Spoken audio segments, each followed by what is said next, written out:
Shalom, Assalamualaikum, Om Swastiastu, Namo Buddhaya, salam kebajikan, dan salam Indonesia cerdas. Nah, Bapak Ibu, saudara-saudari dimanapun berada pada kesempatan ini, di video saya kali ini saya akan membagikan kepada kita semua bagaimana kelanjutan terkait kasus seorang ibu ASN yang melakukan pelarangan ibadah di rumah tetangganya di Bekasi. Ya, karena kelihatannya PJ Wali Kota Bekasi ini tidak akan memberikan ya sanksi terhadap ibu ASN yang bagi saya ini memang jelas-jelas melakukan tindakan intoleransi. Selengkapnya mari kita akan melihat saja video berikut ini. Ini saya memohon maaf atas peristiwa yang sudah terjadi, yang dan pada kesempatan ini saya mau menyampaikan kepada semua yang dijangkau atau terjangkau dengan media.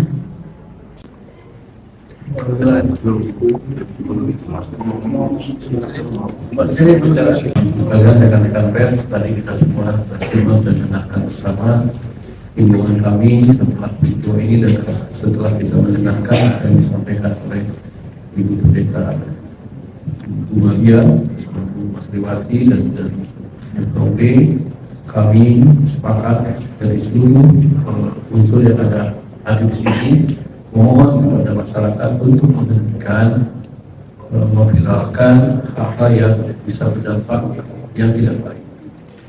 Dengan adanya Islam kesepakatan di antara kami di sini, jadi biarkan kami warga Bekasi menyelesaikan. Dan alhamdulillah kita sepakat semua telah bisa menyelesaikan masalah itu. Pemirsa Garis Official yang insya Allah dirahmati Allah, kita sudah sama-sama menyaksikan tentang kegiatan sepekan terakhir, di mana ada beberapa tuduhan kepada Kota Bekasi dan seorang ASN yang katanya intoleran. Ternyata alhamdulillah tidak terjadi apa yang kita lihat viral itu. Bahkan di antara mereka yang kami sebutkan tadi, Ibu Mas Riwati dan seorang pendeta Ibu Maria ya, itu sudah saling memaafkan dan saling mengakui kekeliruannya dan saling bersalaman, bahkan berpelukan. Jadi pemirsa, Bekasi itu udah sebegitu tolerannya. Sekelas saya saja yang Dewan Trotoar ini sama para pendeta itu nggak ada masalah.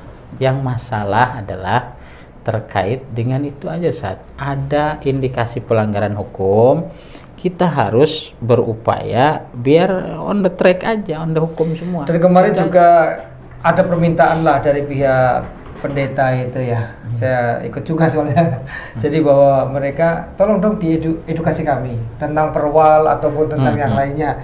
Jadi ya kembali lagi nih para aparat dari kelurahan, kecamatan untuk mensosialisasikan program-program yang memang kayak SKP 2 Menteri. Ini kan sudah lama sebetulnya ya, tapi kadang-kadang ya ada yang belum paham. Nah makanya ini saya kira perlu dipahamkan ya sehingga menjadi lebih baik. Ustaz, ini kan Nah, itu dia Bapak Ibu, saudara-saudari, bagaimana tadi cuplikan video yang kita boleh saksikan bersama, ya kan, yang saya harus mau katakan jujur bahwa itu video membuat saya jadi kaget aja. Kenapa saya kaget? Ya, karena di awal video itu, Ibu Pendeta justru menyampaikan permohonan maaf. Padahal jelas-jelas menurut saya, ya sepengetahuan saya, Ibu Pendeta ini adalah pihak daripada korban ya dari tindakan intoleransi yang dilakukan oleh seorang Ibu Mas Riwati yang adalah seorang aparatur sipil negara yang bertugas di Dinas Pariwisata dan Kebudayaan Kota Bekasi. Lalu dikatakan juga bahwa ibu ini adalah seorang hajah ya, artinya dia beragama Islam, dia juga pakai kerudung gitu teman-teman ya. Tetapi yang herannya ya jujur aja, kenapa justru Ibu Pendeta yang menyampaikan permohonan maaf? Ya, bagi saya mungkin itu adalah sah-sah aja. Kenapa? Karena memang Yesus mengajarkan kita untuk tetap saling mengasihi satu sama yang lain. Jadi artinya bahwa kita pun yang salah ataupun kita yang benar di dalam setiap perkara atau masalah, maka kita tetap harus saling memaafkan satu sama yang lain gitu loh ya. Jadi saya pikir oke lah, nggak jadi masalah. Cuma kalau kita amati dari apa yang disampaikan oleh PJ Wali Kota yang saya juga kurang tahu namanya siapa, ya sepertinya dia ini tidak terima dengan viralnya peristiwa di mana ada seorang anggotanya, ya maksud saya ya seorang Ibu Masriwati yang adalah ASN ya di Kota Bekasi yang melakukan tindakan yang tidak terpuji, yaitu tindakan pelarangan ibadah orang yang ada di tetangganya gitu loh, artinya di sebelah rumahnya, yang jelas-jelas mereka beragama Kristen dan mereka mau melakukan ibadah atau doa kepada Tuhannya gitu loh.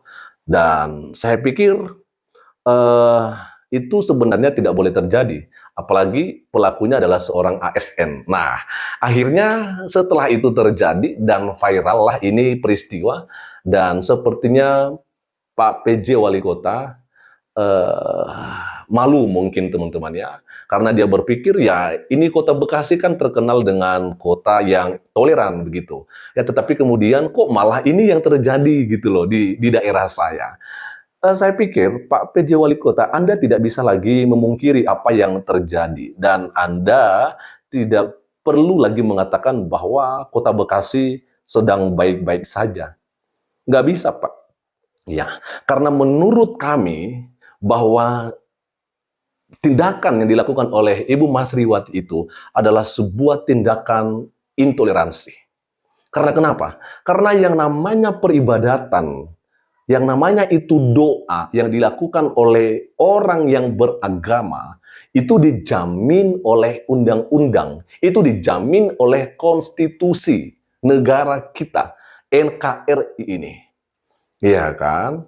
Ya, jadi itu sebabnya bahwa sebenarnya setiap orang yang beribadah itu tidak boleh diganggu, ya kan? Mau dimanapun dia ibadah, ya, selama orang itu tidak mengganggu, ya, kenyamanan orang lain gitu loh. Mau dia berdoa atau beribadah di rumahnya atau dimanapun itu, selama dia tidak mengganggu, maka itu dipersilahkan gitu loh. Banyak juga kita melihat ada orang-orang yang sholat, jujur ya, ada sholat di tempat umum begitu loh, ya, di jalan dan sebagainya. Lah, terbukti di sana tidak ada dilarang ya seorang yang melakukan sholat itu. Ya, walaupun bagi saya ya doa atau yang dilakukan oleh orang-orang yang seperti itu adalah sebuah hal kemunafikan. Ya, karena Yesus pernah menegur orang-orang yang seperti itu bahwa kalau kita berdoa, ya kita masuk dalam kamar dan tutup itu kamar. Ya artinya ya nggak usah orang lain melihat kita ketika kita beribadah gitu loh. Ya kan ya. Nah, dan juga PJ Wali Kota mengatakan biarlah kami yang menangani, biarlah kami yang menyelesaikan masalah ini. Ya boleh-boleh aja Pak, tapi Anda tidak boleh ya, melakukan penekanan gitu loh terhadap orang-orang yang di mana mereka mengalami tindakan intoleransi. Ini teringat dengan ketika adanya sebuah rumah ibadah GPDI Tarik Sidoarjo, ya kan, yang di mana pada saat itu juga sudah dilakukan audiensi dan Bupati mengatakan bahwa dia juga turut untuk ya mempercepat diterbitkannya yang namanya IMB pembangunan gereja. Tetapi apa yang terjadi, justru kepala desa di Kecamatan Tarik Sidoarjo ya, di mana itu adalah desa di mana di situ ada rumah doa, dia yang melakukan pelarangan ya terhadap maksud saya dia yang menghasut warga di situ untuk tidak mau menandatangani ya surat yang dari pihak gereja agar mendapatkan IMB. Maka seharusnya Bupati ya udah tidak peduli mau ditandatangani atau tidak sama orang-orang ini, ya udah seharusnya bisa saja dikeluarkan gitu loh. Ya kan, karena dia yang mempunyai hak akan hal itu. Karena orang tidak berhak untuk memberikan izin, ya yang namanya juga orang beragama ya dihargai dong. Kalau boleh kita memberikan solusi bagaimana agar mereka bisa mempunyai yang namanya rumah ibadah.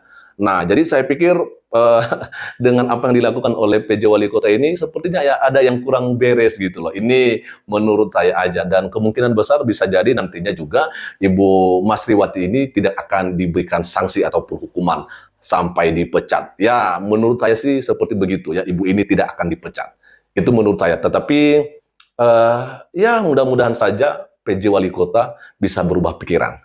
Ya kan? Lalu kemudian tadi ada perbincangan dua orang lagi itu yang dari saudara kita muslim juga, dua pria. Mereka mengatakan bahwa Kota Bekasi sudah sebegitu tolerannya. Wah, nggak boleh, itu munafik. Jelas-jelas apa yang terjadi pada tanggal 22 September itu adalah tindakan intoleransi. Ya, tidak ada kesalahan yang dilakukan oleh Ibu Pendeta. Ya, bersyukur kalian masih menyampaikan permohonan maaf lah Ibu Pendeta ini, karena dia tahu yang namanya kebenaran gitu loh ya. Jadi soal SKB 2 Menteri itu ya, yang harus dimintakan izin itu adalah ketika ingin mendirikan bangunan, yaitu IMB. Baru ada ya, dan baru perlu yang namanya izin gitulah. Jadi kalau misalnya berdoa itu nggak perlu izin ya, untuk mendirikan rumah doa atau rumah ibadah barulah minta izin. Bahkan juga setahu saya ya, pada saat itu RT dan RW sudah memberikan izin untuk mereka boleh melakukan ibadah di rumah itu. Sedangkan ibu ini sebagai seorang aparatur sipil negara, dia malah yang ngotot melakukan tindakan intoleransi. Jadi bagi saya, pesan saya ya, bagi seorang PJ Wali Kota, Bapak tidak boleh main-main. Negara kita adalah negara demokrasi ya, negara kita berdasarkan Pancasila dan kita harus menghargai itu. Ya, tidak ada istilah mayoritas dan minoritas di negeri ini, Pak. Ya, yang jelas saya mau katakan, sebagai seorang pemimpin, sebagai seorang kepala daerah harus bisa memberikan kenyamanan ya kepada warganya. Gitu ya. Teman-teman, silakan berikan komentarnya, dan kiranya Tuhan Yesus Kristus memberkati kita semua. Shalom. Assalamualaikum. Om Swastiastu, Namo Buddhaya, salam kebajikan, dan salam Indonesia cerdas.